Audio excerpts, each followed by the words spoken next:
Good morning बच्चों। तो आज हम लोग एक नए टॉपिक के साथ आपके समक्ष उपस्थित हैं अपना संकल्प के चैनल पर।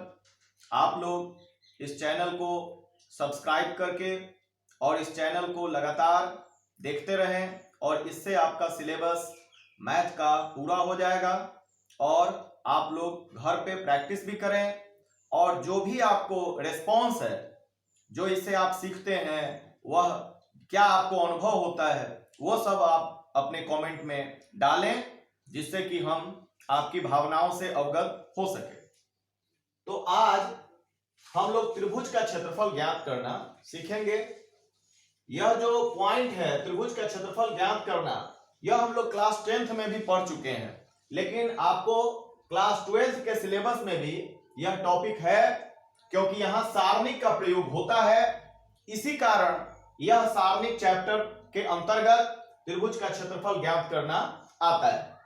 तो यदि त्रिभुज एबीसी के शीर्ष ए x1 y1, b x2 y2 और c x3 y3 हो तो त्रिभुज का क्षेत्रफल बराबर होता है 1/2 x1 y1 1, x2 y2 1, x3 y3 1। इसका जो सारणिक है, इसके सारणिक का मान जो होगा वही त्रिभुज के क्षेत्रफल के बराबर होगा और बाहर में यहां पर 1/2 से मल्टीप्लाई करना। आप लोग इस रूप में फॉर्मूला का उपयोग क्लास 10th में किए थे, जिसमें 1/2 और यहां पर एक मॉड लगा रहता है। मॉड का मतलब है कि यह जो मान निकल के आएगा उसका संख्यात्मक मान यानी कि न्यूमेरिकल वैल्यू आपको लेना है। यदि इसका मान निकल के माइनस में भी आता है तब भी उसका पॉजिटिव मान आपको लेना है, क्योंकि त्रिभुज का क्षेत्रफल कभी भी नेगेटिव नहीं हो सकता है, इसलिए यह मॉड लगा रहता है। और यह फॉर्मूला है x1 y2 minus y3 plus x2 y3 minus y1 plus x3 y1 minus y2, जो इस सारणिक के विस्तार करने पर ही प्राप्त होता है। इस फॉर्मूला को याद करने की एक विधि है, उसको आप लोग ध्यान देंगे कि आपको यहां ध्यान रखना है कि 1 के बाद 2 और 2 के बाद 3 और 3 के बाद फिर 1, इसको आप ख्याल रखेंगे तो ये फॉर्मूला आपको याद हो जाएगा अच्छे से।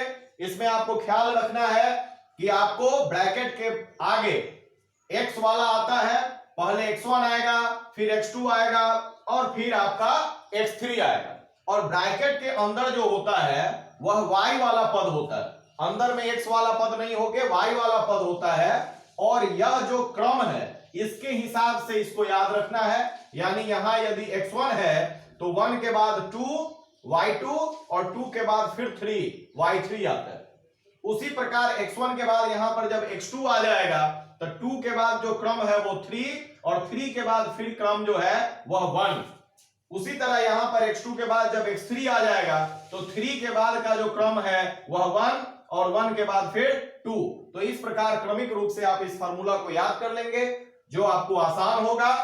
और इसमें यह पॉइंट भी था क्लास 10th में भी कि जब त्रिभुज का क्षेत्रफल शून्य हो जाए तो यह जो बिंदु हैं ए बी सी वो संरेख होते हैं, यानी कॉलिनियर होते हैं। मतलब संरेख बिंदु का मतलब है कि एक ही लाइन पर रहने वाले बिंदु को संरेख बिंदु कहते हैं। तो यह त्रिभुज की परिभाषा से भी स्पष्ट है कि त्रिभुज बनने के लिए जो 3 बिंदु होने चाहिए वो संरेख नहीं होने चाहिए। यदि संरेख 3 बिंदु होगा तो त्रिभुज का निर्माण नहीं हो सकता है, और त्रिभुज का निर्माण हुआ है इसका मतलब है कि तीनों बिंदु असंरेख बिंदु है। यह एबीसी जो है असंरेख बिंदु है, तो त्रिभुज का क्षेत्रफल निकलेगा। और यदि त्रिभुज का क्षेत्रफल 0 के बराबर होगा अर्थात जो शीर्ष है त्रिभुज के वो संरेख होंगे, यानी त्रिभुज का निर्माण नहीं होगा। तो यह पॉइंट समझ लेने के बाद अब कुछ प्रश्न को हम लोग हल करेंगे। तो पहला प्रश्न हम लेते हैं कि 1 0 6 0 एवं 4 3 शीर्ष वाले त्रिभुज का क्षेत्रफल ज्ञात करें। ज्ञात करना है तो आपका जो फॉर्मूला है त्रिभुज का क्षेत्रफल बराबर 1/2 x1 y1 1। तो यहां पर जो पहला शीर्ष है 1 0 वह रखना है और लास्ट में सबका जो है 1 लेना है। फिर दूसरा वाला जो बिंदु है 6 0 फिर 1 फिर 4 3 और 1, इसको फार्मूला पर रख लेंगे और रखने के बाद यहां पर हम देखते हैं कि जो आपका C2 है यानी दूसरा स्तंभ है, वह दूसरा स्तंभ में दो आपका पद जो है वह दो अवयव आपका शून्य है, अर्थात जब इसका प्रसरण हम सारणी का C2 के अनुदिश करेंगे तो आपका काम आसान हो जाएगा। तो यहां पर हम C2 के अनुदिश प्रसरण कर रहे हैं, तो यहां पर 1/2 बाहर आएगा और C2 में एक ही अवयव बचा है 3। यह दोनों अवयव जो है शून्य है, यानी वो दोनों पद शून्य हो जाएंगे और यह जो 3 है वो बाहर निकलेगा। तो बाहर निकालने के समय यह हम बोले थे आपको कि ध्यान रखना है कि इस अवयव की पोजीशन क्या है। तो इसकी पोजीशन है कि यह तीसरी पंक्ति में है और दूसरे कॉलम में, तो 3 और 2 5। इसका जो जोड़ने पर पंक्ति और स्तंभों की संख्या को जोड़ते हैं तो वह 5 प्राप्त होता है, जो कि एक विषम संख्या है। और जब विषम संख्या जोड़ने पर प्राप्त होगा तो इस अवयव के आगे माइनस का चिन्ह भी हम लगाएंगे, यानी यहां पर 3 के आगे माइनस लगा और यह 3 जो है जिस स्तंभ में और जिस पंक्ति में है उसको छोड़ दिया जाता है। तो इसको दूसरे स्तंभ और तीसरी पंक्ति को छोड़ा गया तो आपको जो अवयव बचे 1 1 6 1 उसको यहां पर लिखेंगे और यहां पर यह हो जाएगा -3/2 और इसको हम जब हल करेंगे तो 1 × 1 = 1 और -6 × 1 = 6, तो ये आपको -5 आएगा और -3 × -5 = 15/2 और इसका पूर्णांक तोड़ने पर 7.1/2 वर्ग इकाई प्राप्त होता है। अब एक अन्य प्रश्न लेते हैं। वह प्रश्न है कि दर्शाइए कि बिंदु A B + C, B C + A और तीसरा बिंदु है C A + B संरेख है। तो आपको इन तीनों बिंदुओं को संरेख दर्शाना है। तो संरेख दर्शाने के लिए आप क्या करेंगे कि यह जो त्रिभुज का क्षेत्रफल का फॉर्मूला ही लगाते हैं और जब यह त्रिभुज का क्षेत्रफल 0 आ जाएगा तो हम कहेंगे कि यह तीनों बिंदु संरेख है, जैसा कि हमने सीखा है अभी। तो त्रिभुज का क्षेत्रफल का फॉर्मूला लिखेंगे। त्रिभुज का क्षेत्रफल बराबर 1/2 x1 y1 1 x2 y2 1 और x3 y3 1। और यहां पर जो तीनों शीर्ष हैं उसको x1 y1 x2 y2 और x3 y3 के जगह पर रखेंगे, यानी यहां पर a b + c, यहां पर b c + a और यहां पर c a + b और जो तीसरा कॉलम होता है उसमें फॉर्मूला का 1 1 1 रखा जाता है। अब हम यहां देखते हैं सारणी का जो गुण है वो हम लोग सीख चुके हैं, सारणी के प्रश्नों को भी हल कर चुके हैं। तो यहां देखते हैं कि यदि इसको और इसको जोड़ दिया जाए तो a + b + c होगा। यहां पर भी इन दोनों कॉलम को जोड़ने पर a + b + c होगा और यहां पर भी यह a + b + c होता है, तो हमारा कॉमन निकल सकता है। तो हम क्या करेंगे कि C1 को चेंज करेंगे और C1 + C2 की क्रिया करेंगे। C1 को बदलकर C1 + C2 की क्रिया करते हैं तो यहां पर 1/2 और इन दोनों को जोड़ने पर a + b + c तीनों जगह हमको प्राप्त हो जाता है और आपका C2 और C3 अपनी जगह पहले की तरह ही रह जाता है। तो यहां पर आपका तीनों जगह a + b + c है, तो आप C1 में से a + b + c को कॉमन निकाल लेते हैं और इस प्रकार आपका C1 तीनों जगह जो है 1 1 1 बच जाता है। तो हम जानते हैं कि यदि किसी सारणी का दो स्तंभ जो है बराबर हो जाए या दो पंक्ति बराबर हो जाए तो उस सारणी का मान 0 होता है। तो यहां पर आप देखते हैं कि एक a + b + c/2 और यहां पर C1 और C3 आपका बराबर है, इसलिए इस सारणी का मान 0 होगा। तो यहां पर लिखा गया है चूंकि C1 = C3 इसलिए इस सारणी का मान 0 है और यह मल्टीप्लाई होकर 0 आता है। तो जब किसी त्रिभुज का क्षेत्रफल बराबर 0 आता है अतः बिंदु ABC संरेख है, यह प्रूव्ड हुआ। अब एक अन्य प्रश्न, अलग तरह का प्रश्न है, अलग टाइप का प्रश्न है, इसको हम लोग देखें कि सारणिकों का प्रयोग करके 3 और 9 को मिलाने वाली रेखा का समीकरण ज्ञात कीजिए। ध्यान दीजिए, यह दो बिंदु दिया गया है और इसको मिलाने वाली रेखा का समीकरण हमको ज्ञात करना है। तो हम यहां पर देखिए यह 2 बिंदु दिया गया है और हम तीसरा बिंदु खुद से ले लेंगे, और चूंकि यह तीनों एक ही रेखा पर स्थित है तो जो संरेख वाला जो गुण था वही संरेख वाला गुण का उपयोग इस सवाल में भी हम करेंगे और त्रिभुज का क्षेत्रफल को शून्य करेंगे।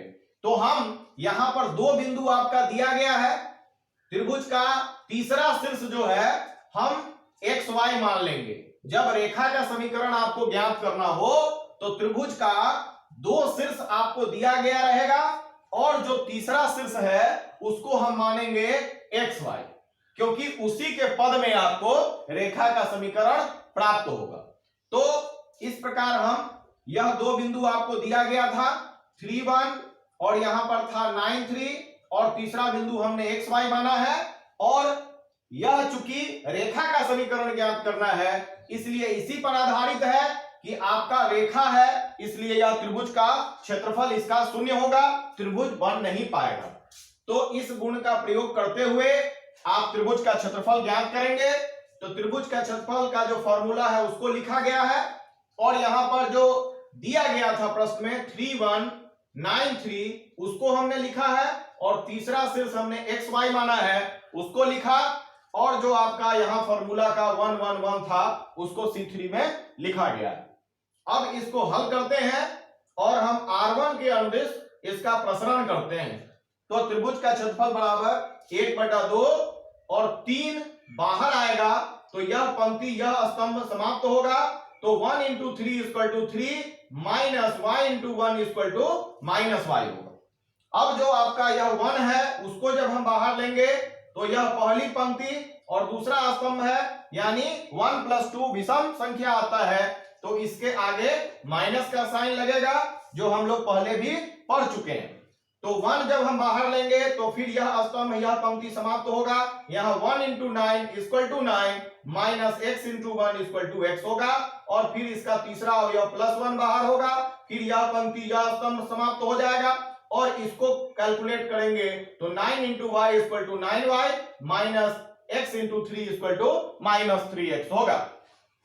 तो यहां फिर इसको मल्टीप्लाई करते हैं, 9 - 3y माइनस 1 × 9 = -9 और प्लस x, यहां पर +9y -3x, और अंत में यहां पर जो x वाला है पर -3x + x यह मिलके हो जाएगा -2x, यहां पर +9y -3y मिलके होगा +6y, और यहां पर +9 और -9 एक दूसरे से कैंसिल हो जाएंगे। तो आपको जब 1/2 है तो 2 से भाग लगेगा, दोनों में या तो कॉमन लेके काट दीजिए, तो 2 से कटेगा तो ये हो जाएगा आपका -x और ये हो जाएगा +3y। और चूंकि तीनों बिंदु संरेख हैं, चूंकि एक रेखा पर स्थित है, इसलिए त्रिभुज का क्षेत्रफल बराबर 0 होगा। तो 0 होगा, यानी त्रिभुज का क्षेत्रफल जो हमको आया था -x + 3y उसको 0 के बराबर करेंगे, या इसको थोड़ा सॉल्व कर लेंगे, -x को उस साइड ले जाएंगे तो +x और 3y उस साइड जाएगा तो -3y। तो इसी समीकरण को हम दूसरे रूप में लिख सकते हैं कि x - 3y = 0। तो यही आपका अभिष्ट रेखा का समीकरण है। तो बच्चों यह जो पॉइंट है, यह जो टॉपिक है, यह समाप्त हुआ। अगले दिन हम लोग नए टॉपिक के साथ उपस्थित होंगे। धन्यवाद।